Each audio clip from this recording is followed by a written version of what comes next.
It was just one of those nights. You know the kind of night I'm talking about.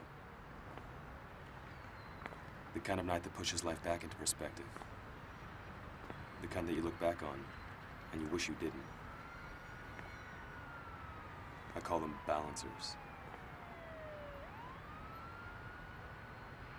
It could be as subtle as losing something. Your keys, or your wallet. Not the end of the world, but it might help you realize something big. It may remind you that you had all your money in cash. And from now on, you should only carry a certain amount at all times. Potentially, your balancer could be as damaging as a relative dying. Your mom was in the hospital for her routine chemo. No biggie. Sorry for your loss. But when something goes wrong, she dies on the spot. She had died before changing her will, so it turns out that your inheritance is going to her abusive ex-husband instead of you.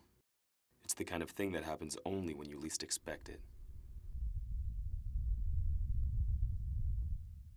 So how was the doctor's? It was okay.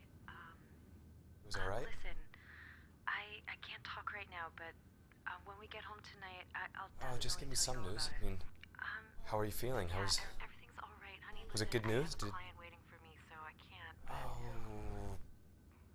I'm sorry. Listen, sweetie, everything is gonna be fine. Don't worry. Yeah, okay. I love you. I love you too. Talk to you later. Bye. James, where do you want this stuff to go? James? James? Sorry. What is it with you today? You okay? Yeah, I'm fine. So where do you want this? What? The shelves, storage, the crib? How do you want the room laid out? I don't know yet. Just put him over there somewhere. And the crib?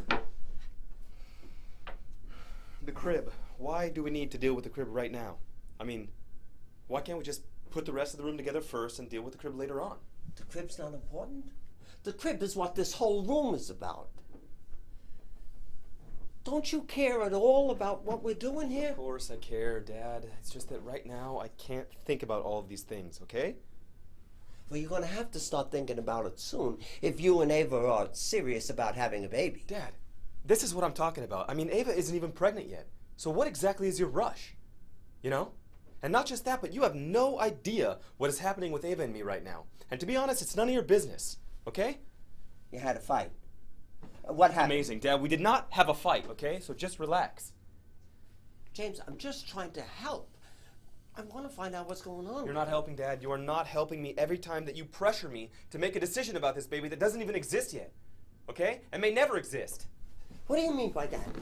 Are you trying to tell me you're not sure about having kids? What I'm trying to tell you, Dad, is that Ava doesn't even know if she can have kids, okay?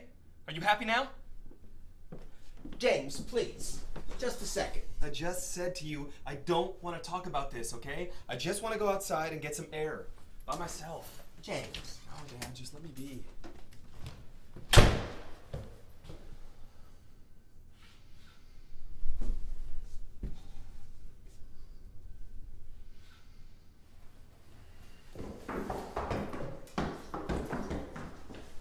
James wouldn't speak to me. You understand, don't you? I just got so worried. You know, well, don't be. I wish I'd told him before. But I wanted to wait until I got home. I went to the doctor's today. And what happened? Well, it actually turns out that I'm fine.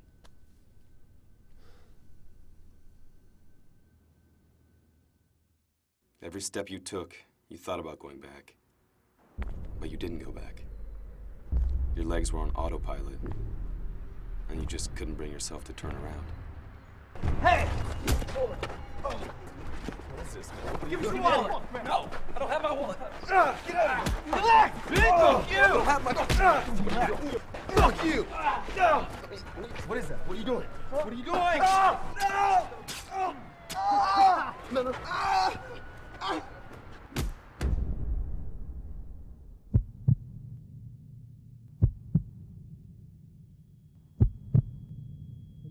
You don't hear the sirens of the ambulance and the cop cars? Are you all right? He's unresponsive. You don't feel the latex-covered hands ripping off your shirt. The only thing you remember is your inner monologue asking yourself, why? Why me? Why tonight? Why didn't I just go back? You wake up the next day around 2 p.m. At first you think, ouch. And then you realize that there is no ouch. Just numb. Oh my God. Get a doctor, quick! He's awake! Oh my God. Mr. Freeman, can you hear me? Can you say something? Yeah. Oh, that's good. Save your strength. Are you aware of what's happened to you, Mr. Freeman?